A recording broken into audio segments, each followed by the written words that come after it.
Good afternoon, Muskegon. Good afternoon, Muskegon. I'm Chauncey Williams. And I'm Tony Williams. And this is What Do I Do Now, your guide to credit, debt, and planning for your financial success with 103.7 The Beat. All right, Chauncey, we are 2/3 over for summer. Yes. How about that, man? That's right. And then we're going into the 2/3. 8th month, so we got like a quarter left. Okay. The 4th quarter of the year. Fourth quarter year for those that have put together their financial planning strategy at the first of the year. It's time to review before the fourth quarter. That's right. That's right. That's the time. Yes, Well, I know we sir. usually start off with sports first, and What we got, man? the biggest thing right now is the Kyrie Irving Bombshell out of dropped Cleveland. it. Did he drop it before LeBron could drop it? Okay. I just I thought it was when I first heard it, I said, oh man, they playing. So somebody out there, posting these bogus kind of accusations that Kyrie went out of Cleveland. But as I listened to all the talking heads on the sports shows over the weekend, it's like It's for real. But then what I'm hearing is he wants to respect a Damian Lillard, a Chris Paul, a John Wall, a Russell Westbrook has. I'm like, you talking about guys that don't have no rings and never been to the finals except Russell Westbrook. Right. What? So with KD. What's the problem? You want to be known as a perennial point guard? Forget that. I'm playing with the NBA and LeBron. Hey man, be Robin. Go with Batman. Y'all got your Batman. Now be Robin.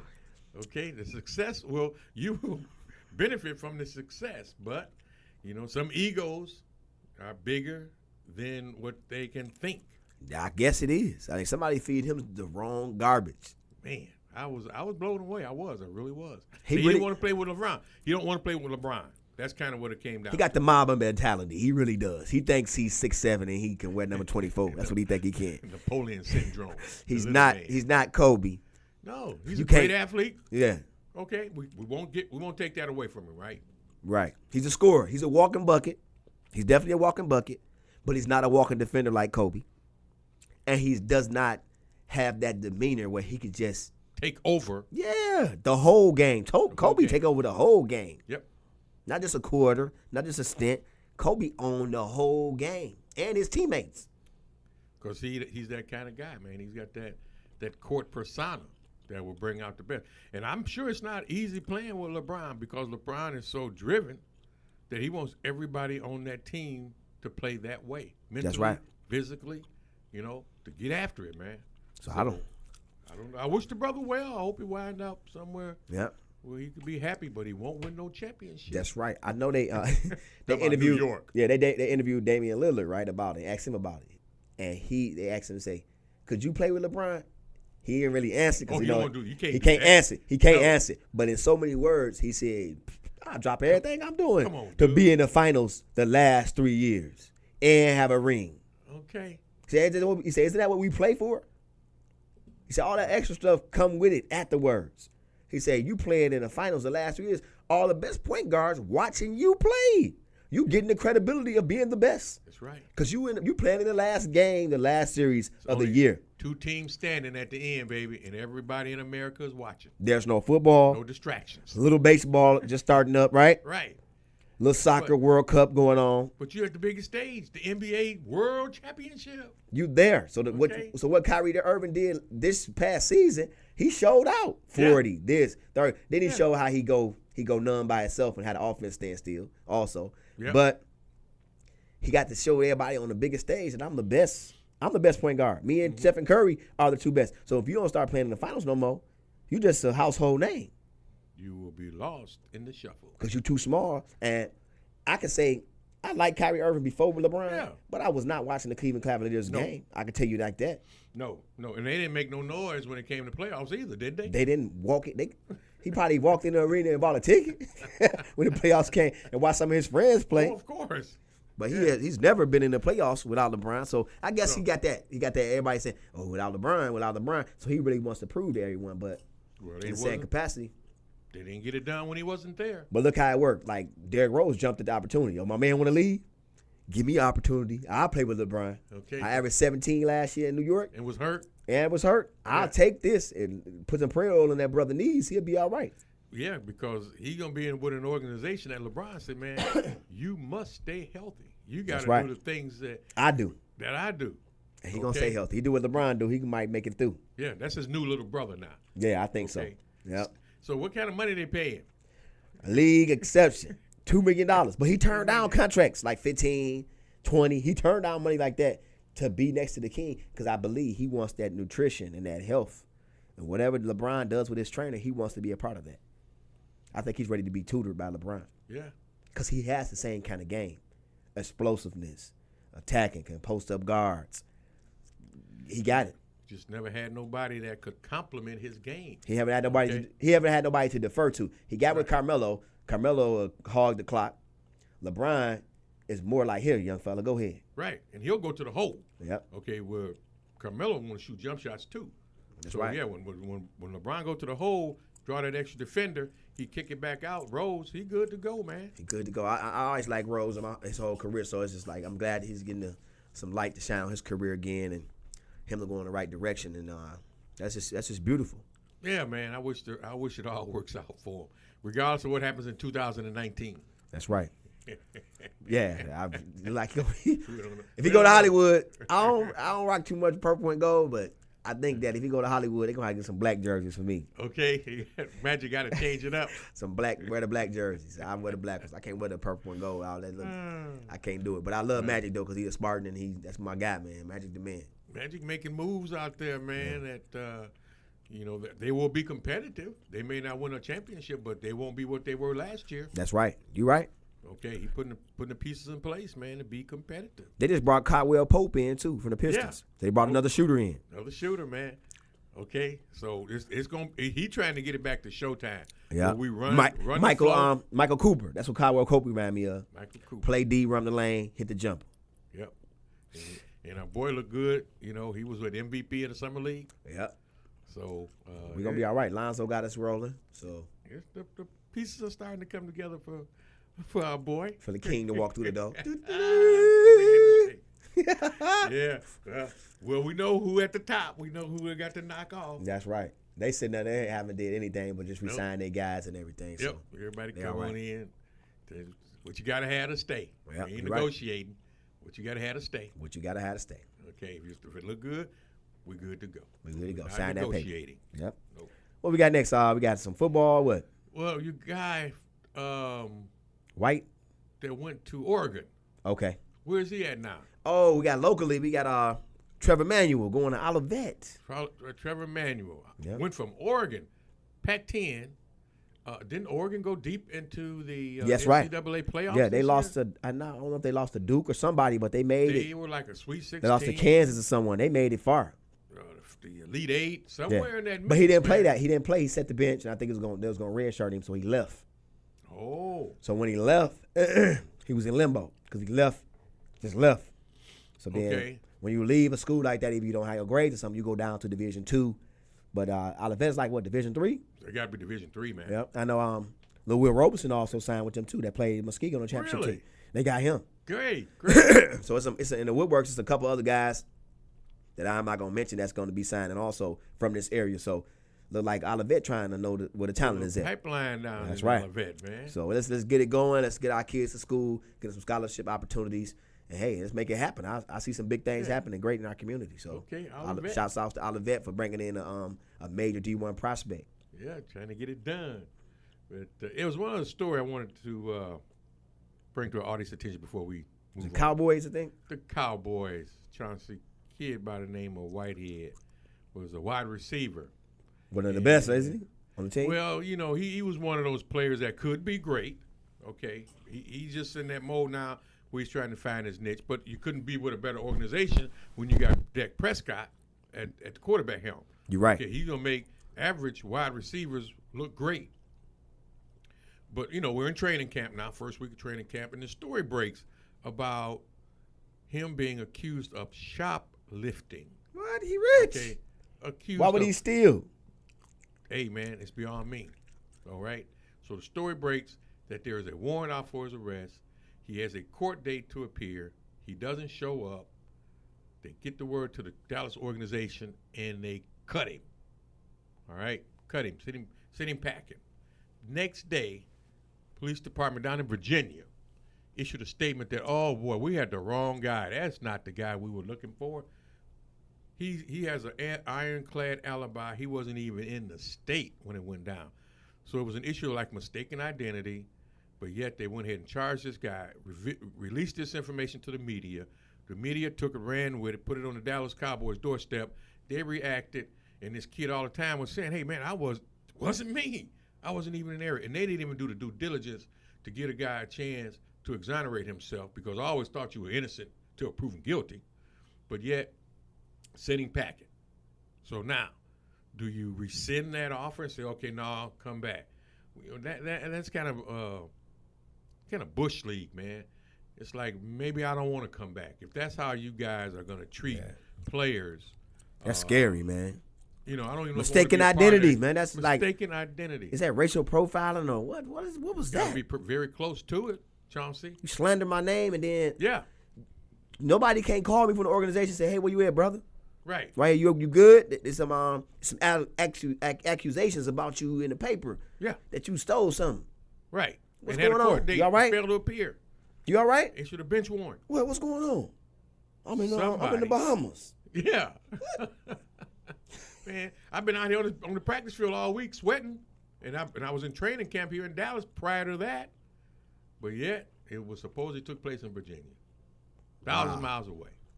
Somebody. That's some crazy story or what? Man, that's somebody trying to blackball somebody. Sounds like it, and I don't know. It's going to be interesting to see how this plays out. Young man might have some legal implications here, be the police station or the some of the news media. So it's going to be interesting. Man, that's amazing, man. That's blew me away. You work so hard for something, and it just make you just think like people are really trying to target you. It's not gone. It's not worth it. And then you know the MLFL contracts are not guaranteed. Oh, so no. like you get a paycheck every week. Oh, and they get some money for coming to training camp too. Oh yeah. So like some of the people that don't get drafted get like it's probably $10,000 now. But I remember when we was coming out of college, my buddies that got to the NFL off the practice squad, they got like $8,000, $7,500 for that week.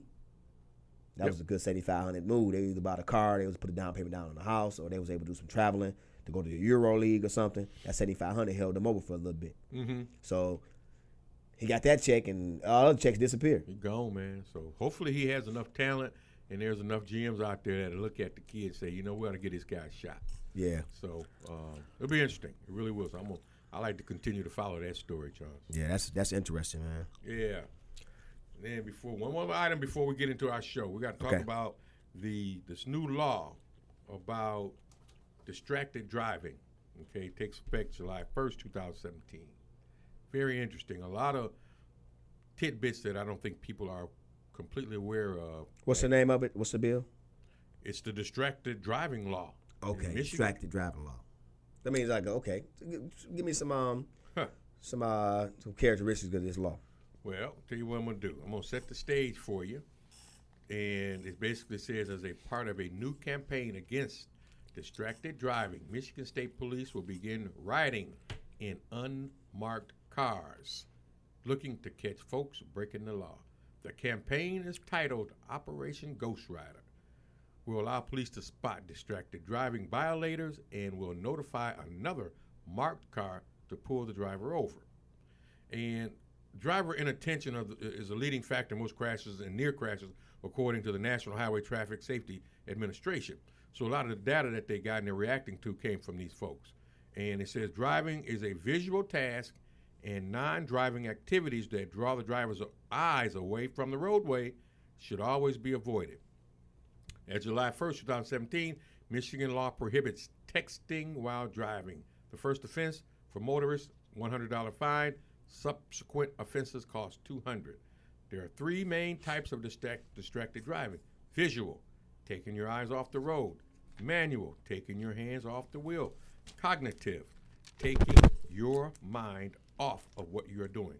Distracted activities include using a cell phone and or texting, eating and drinking, talking to passengers, grooming, reading, including maps, using a PDA or navigation system, watching a video, changing a radio station, CD.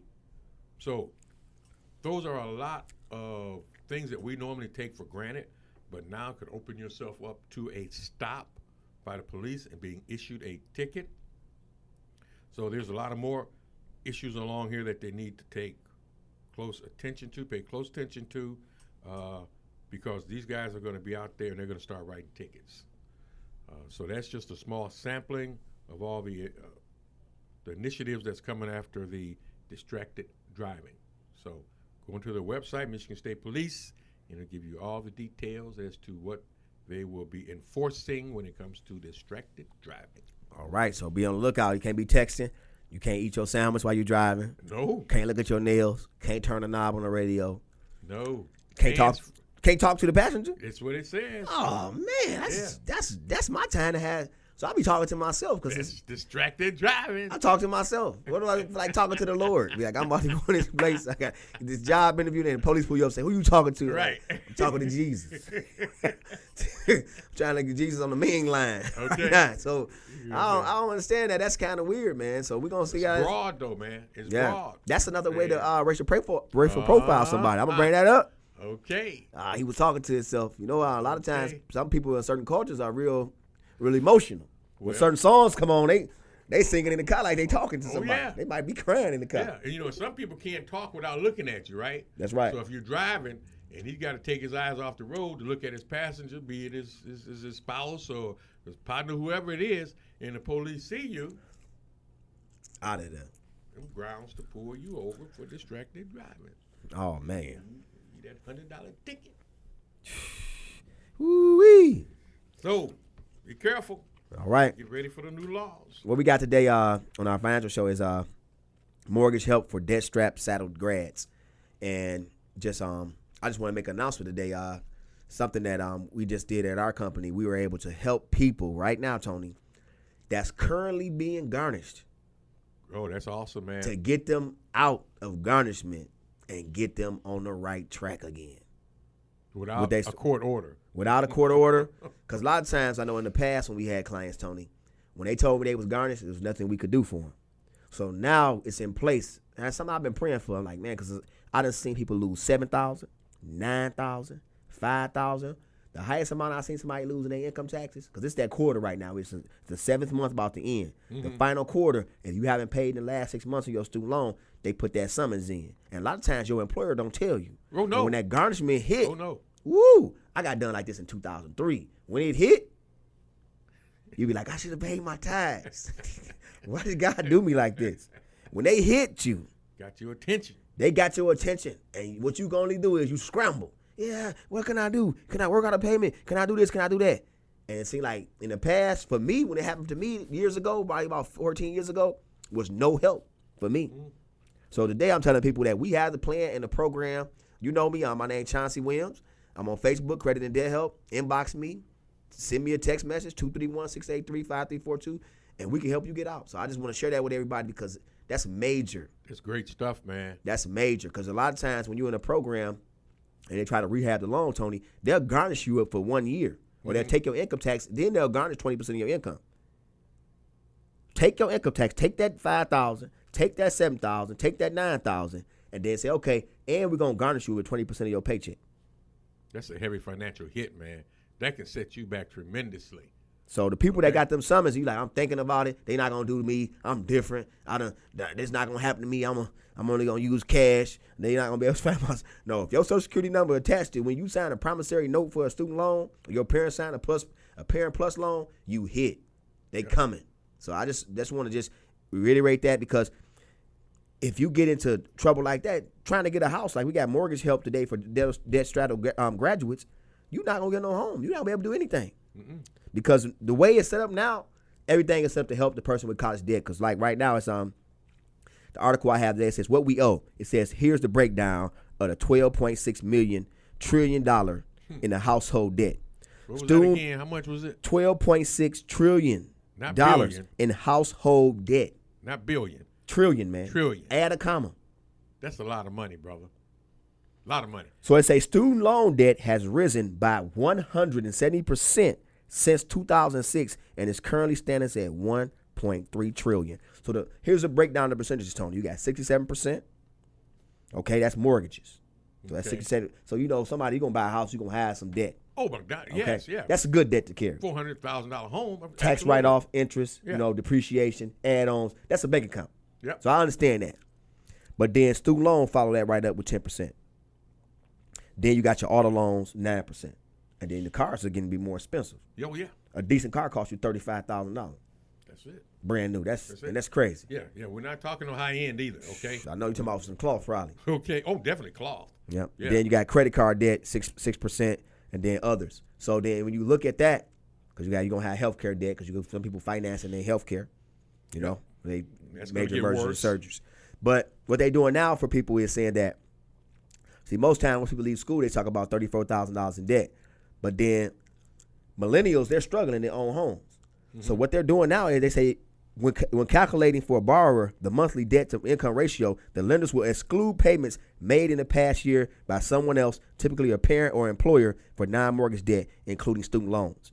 And for those on an income adjusted repayment plan, lenders will use the lower payment on a federal insured loan instead of the higher fully mortgageized payment of the principal and the interest. Okay. So they'll use that to balance you out. So you'll take the benefit of the doubt. You'll have more income than debt, because they're saying what you paying monthly instead of saying what the whole loan is. Right. Trying to make you qualify. That's right. For the loan is basically what they're doing. They're shuffling this money around because you are working, okay, but you do have some additional debt. Yeah, and you pay a student loan back, but it's a large loan. But if you show them that you're in a repayment plan, or you got some things you worked out, or you got somebody else paying your parent plus loan because your mama took a loan out, that don't count against you. Okay. They discounting that for you, so now it's freeing up more income. Gotcha. So then they won't show that $100,000 loan, $70,000 loan, $50,000. They won't show that. They just show the payment. Say your payment is based on your income, and it's like $100, $150. They're not showing that $90,000. So well, you're only paying $150 a month here. So you taking that actual word we mentioned we come on a year earlier, that budget. Mm-hmm. You know that word. They say, okay, what's your budget? This is what it looks like. This is what your monthly is. Let's put a mortgage payment in there. Right. So then you said over the next couple of years, you could pay this. If you're in a forgiveness program or whatever, they'll help you get out that situation.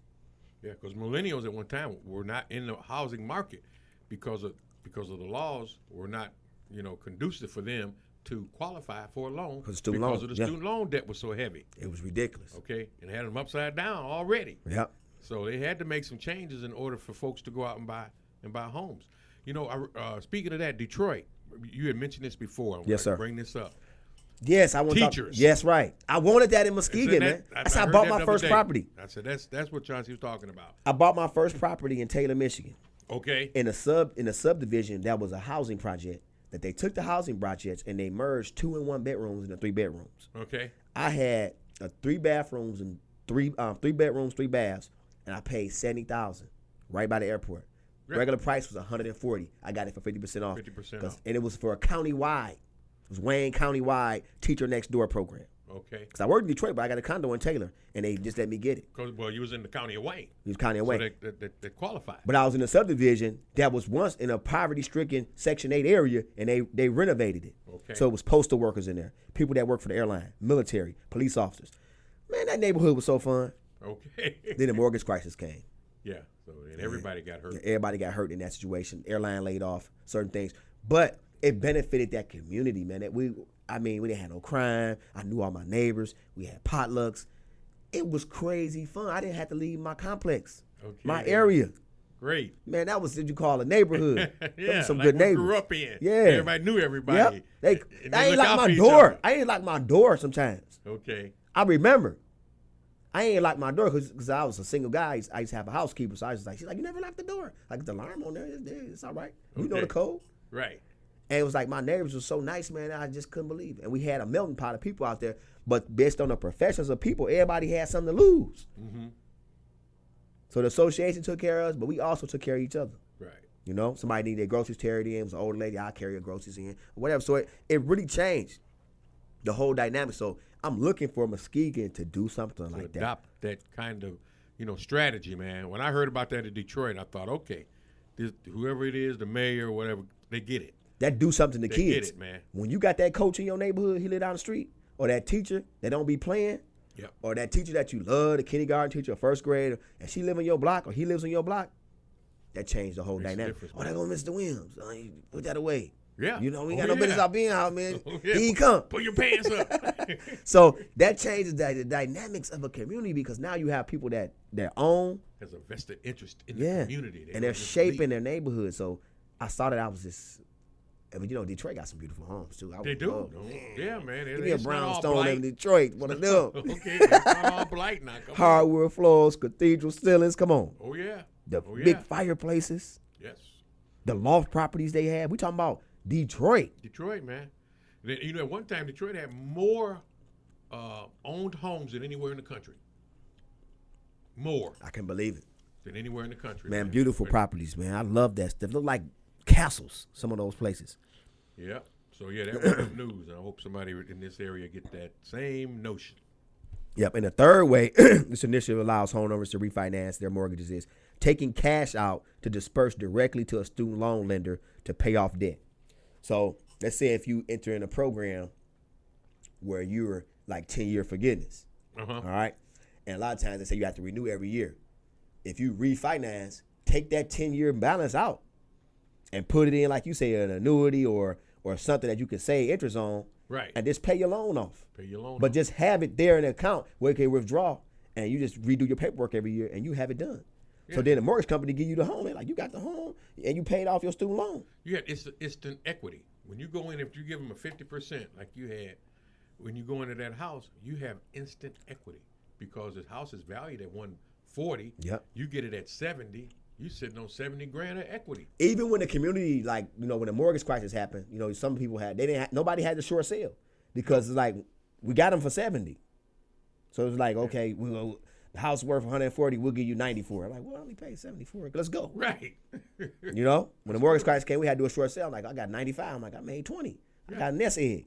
So it's like little things like that you need to know going in and looking at how the programs can benefit people. So being able to pay off a student loan, or that let's say that also help parents or grandparents who borrowed to help their kids and now want to refinance. Mm-hmm. So they can be like, okay, I want to pay off this Parent Plus loan. I can refinance now because this student loan debt was holding me up. So now it's criteria written into law that they can refinance to pay off that debt.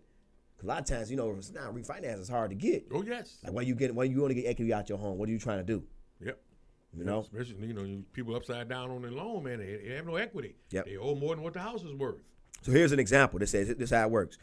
The new student loan cash out refinance loan cannot exceed 80% of the current value of the home property. That's typical. That's been in this place. 80% of the value, right? Because that's for the homeowner's insurance. They want to hold that.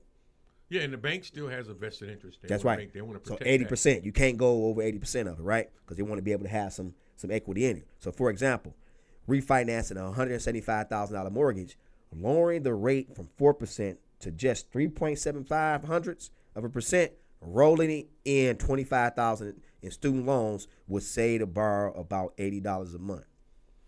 The lower payment and a student loan gone. Mm-hmm. Just because, say you enter a Teacher Next Door program, half of the cost and able to roll it into a loan. And got a lower interest rate. And your debt gone. Yeah. That's what we need in Muskegon. So people that's worked for the county, people that been listening to this show, you need to take action. You want Muskegon, Watch Muskegon. Grow, if you do that, Watch Muskegon grow. Initiate a program. I know they had it for police officers once upon a time. But like you said, look at the relationship. Now I'm not talking about the Heights and Muskegon police officers, but we talking about nationwide. That ain't working. The police officer thing ain't working. Fireman thing, that'll help a little.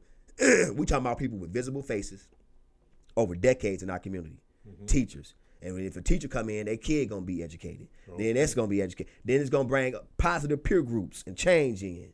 Block clubs, tutoring can be happening for your kid. Because that teacher down the street, let me go see this teacher about this kid homework, you know? Or this teacher might have some positive things going on where they come fellowship with you, go to church with you. All that. We talking about you changing and shifting everything because you know your neighbor. That's absolutely right.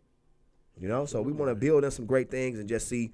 So refinancing, will lose some student loan projections, including income-based repayment and deferment of loans. Because, see, when you defer, I don't like when people defer their loan because when they do that, Tony, what happens to them is it show up as bad on your credit report. Mm-hmm. They're saying you can't pay, you a hardship.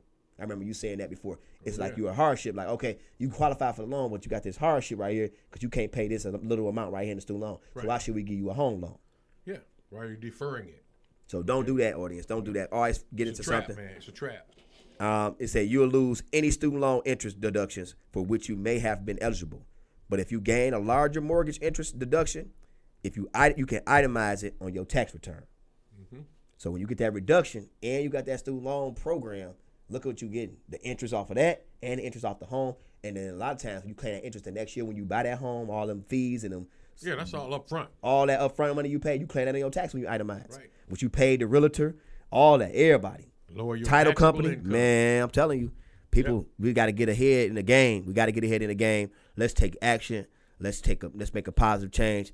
Let's start making the city council. Let's start making the Muskegon community, the commissioners, put this on the ballot where teachers next door get 50% off countywide. We want the school boards of the various districts to get involved through initiatives in Lansing, okay, to make funds available for these initiatives. So, yeah, not only the county, the city, but the school boards got to get involved because we want those teachers to be a part of our community, along with police officers, firemen, all county workers, city workers need to live in the city and will pay you your check every week. That's right. And then those taxes come back to this city. Yeah. Yeah. They get their check and they go. Yep. They go away. I call it the 131 Rapids. Urban Donut. Yeah. Get powder and run. Powder white on the outside. Chocolate. Chocolate in the inside or empty in the inside. So you want to make sure you avoid that phenomenon, and we try to make sure that we push it and we help. But there's so many benefits for getting that student loan in order, getting your credit in order, and being able to purchase a piece of property. Because I do want to be one of those teachers that's vested in this community, and that's what I've been looking for, an incentive like that to help me bring my love and my passion back to this community. Okay. Where I'm here, I'm a visible figure because I always ride through the hood on my bike. I jog. I'm always in the neighborhood. I love the urban core. I love how it thrives. I like everything that's going on, from the good to the bad. It's a win-win. It's a win-win. And nothing but love. Nothing but love, man. Kids would love nothing more to see you walking to school in the morning. That's right. Mr. Wayne, where you at? I'm right around the corner. Right. Right here. Don't mess up. I'll be at your crib tonight. Okay. All right. I'll stop by on my way to the home. On my way home. I walk right by your house. Yep. So, audience, look, like I said, today we just announced it. If you currently being garnished, I've been there before. I know how it feel to hit that garnishment and you get that income tax back and they say student loans hit you $3,000. That hurt. And then they're hitting you for another year. So I don't want you to live that life. Hit me up. I'm Chauncey Williams. And I'm Tony Williams. And this is What Do I Do Now, your guide to credit, debt, and planning for your financial success with 103.7 The Beat.